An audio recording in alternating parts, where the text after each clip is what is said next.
بسم اللہ الرحمن الرحیم۔ ابن ماجہ شریف میں اللہ تعالیٰ کے دیدار کے حوالے سے ایک حدیث ملتی ہے جس کے راوی حضرت ابو ہریرہ رضی اللہ عنہ ہیں۔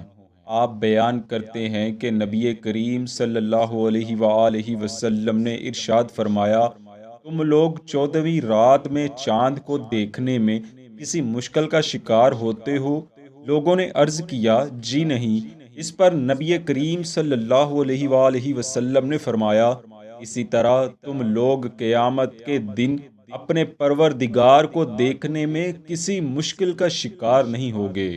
حضرت جابر رضی اللہ عنہ حضور نبی کریم صلی اللہ علیہ وآلہ وسلم سے نقل کرتے ہیں، آپ نے فرمایا، جب جنتی اپنی حاصل شدہ نعمتوں سے لذت و کیف اٹھانے میں مشغول ہوں گے، اچانک ان کے سامنے ایک عظیم نور پھیل جائے گا۔ وہ اس نور کو دیکھنے کے لیے اپنا سر اٹھائیں گے تو کیا دیکھیں گے؟ ان کے اوپر پروردگار جلوہ گر ہے۔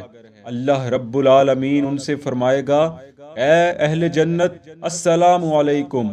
اور یہ یعنی اس وقت پروردگار کا جنتیوں کو سلام کرنا قرآن مقدس کی آیہ کریمہ سے بھی ثابت ہے۔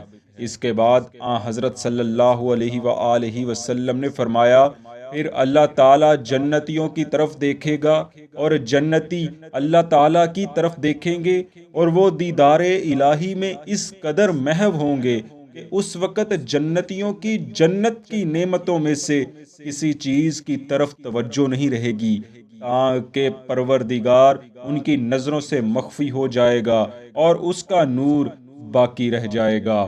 دوستو، شارحین کرام بیان کرتے ہیں کہ اس حدیث پاک کا مطلب یہ ہے کہ اللہ رب العالمین جب تک چاہے گا جنتیوں کی نظروں کے سامنے خود کو جلوہ گر رکھے گا، اور پھر ان کی آنکھوں کے سامنے حجاب حائل کر دے گا، لیکن اس کے جلوے کی نورانیت اور اس کے دیدار سے حاصل ہونے والے کیف و سرور کا خمار باقی رہے گا۔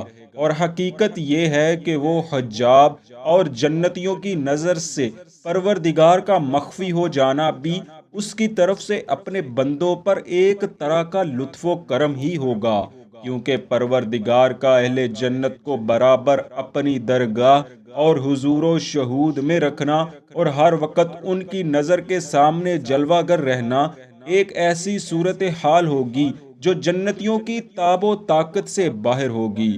ظاہر ہے ایک دفعہ دیدار کرنے کے بعد پھر ان کو اتنے عرصے کی ضرورت ہوگی جس میں وہ خود کو سنبھال سکے اور اپنی اصلی حالت پر واپس آ جائیں، تاکہ جنت کی دوسری نعمتوں سے لطف اندوز ہو کر ذات باری تعالیٰ کی تجلی کا استحقاق نئے سرے سے حاصل کر سکیں اور ہر بار دیدار الہی کا نیا ذوق اور نیا کیف و سرور حاصل کر سکیں۔ دوستو، رویت باری تعالیٰ کا تعلق آخرت سے ہے، اور تمام علماء امت کا اس بات پر اتفاق ہے کہ حق تعالیٰ کا یہ دیدار تمام اہل ایمان کو آخرت میں نصیب ہوگا۔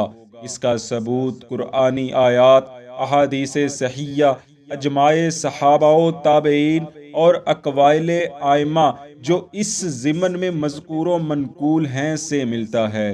یہاں بعض لوگ یہ اختلاف بھی پیش کرتے دکھائی دیتے ہیں کہ حق تعالیٰ کا دیدار فقط جنتی مردوں کو ہوگا اور جنتی عورتیں اس نعمت عظمیٰ سے محروم رہیں گی۔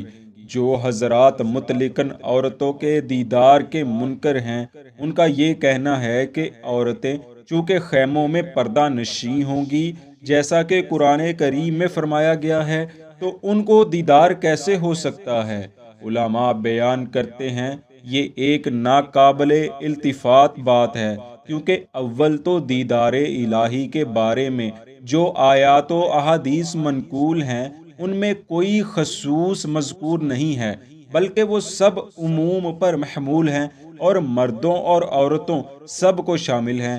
دوسرے یہ کہ عالم آخرت کو دنیا میں قیاس کرنا اور وہاں عورتوں کے خیمے میں رہنے کو دنیا کے پردے پر منطبق کرنا بجائے خود غلط ہے، کیونکہ جنت کے خیمے کہ جن میں وہاں کی عورتیں رہیں گی پردہ و حجاب کو مستلزم نہیں ہوں گے۔